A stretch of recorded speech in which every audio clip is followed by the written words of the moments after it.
So alright guys, mag-unboxing tayo sa bago nating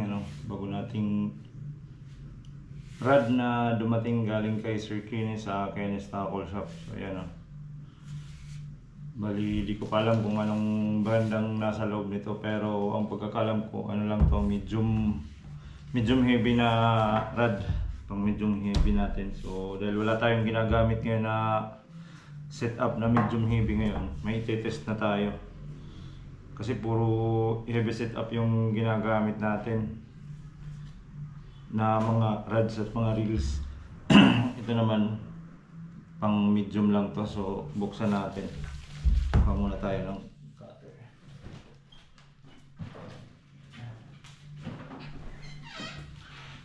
So ayan, bubuksan na natin. Ilang araw na to dumating, hindi natin to nabuksan kasi may nabisihan tayo. So bubuksan natin para makita natin sa susunod na mga araw maano natin to, matitest, mapipill test.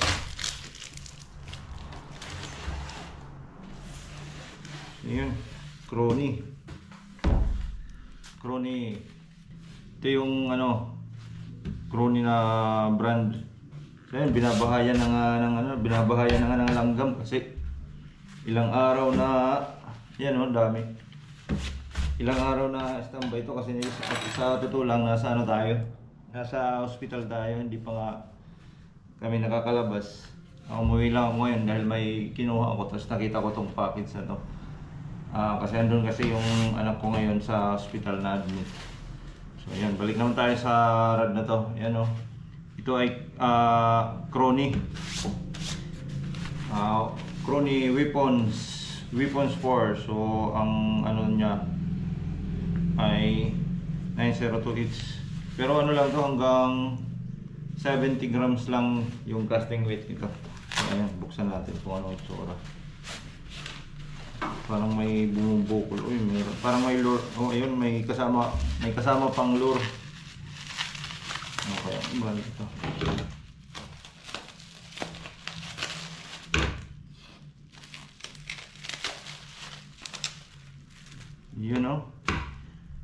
Ito ay sinking 29 grams. Ayan, sinking Mino Dowell ang kanyang brand.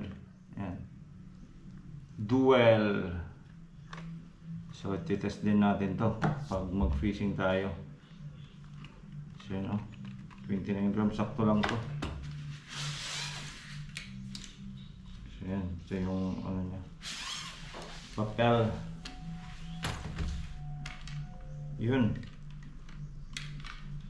Crony Weapons. Yan.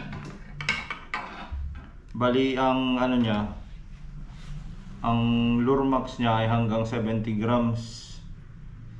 Tapos yung haba niya ay 9 feet.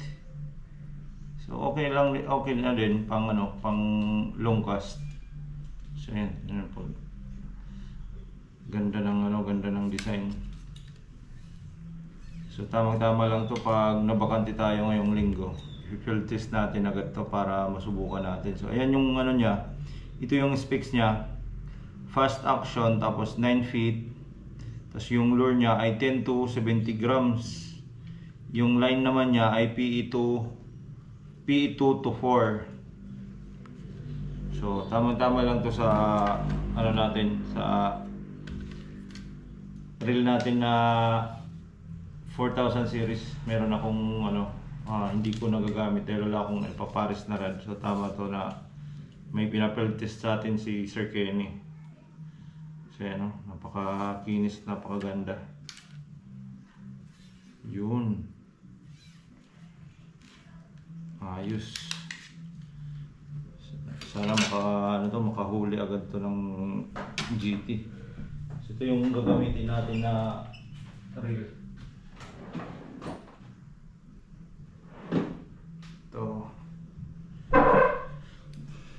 Ito ay Shimano Katana 4000 series. So ito yung saktong-sakto lang na reel dito.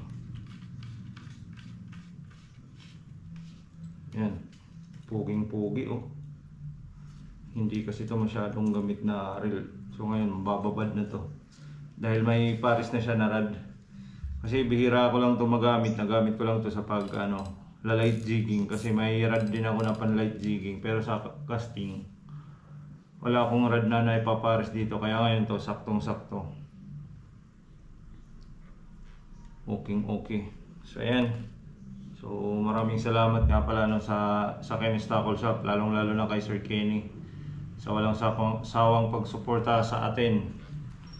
So sabi niya may papatest pa siya sa atin ng mga lures na stick bait.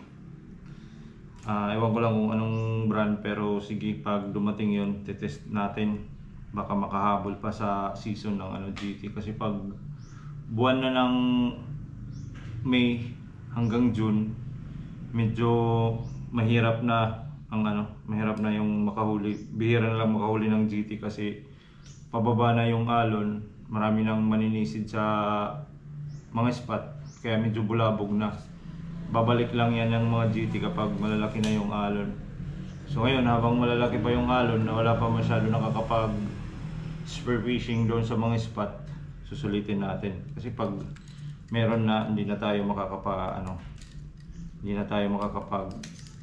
casting, o makapag-casting man tayo, wala na maliit na lang yung chances natin na makahuli ng GT.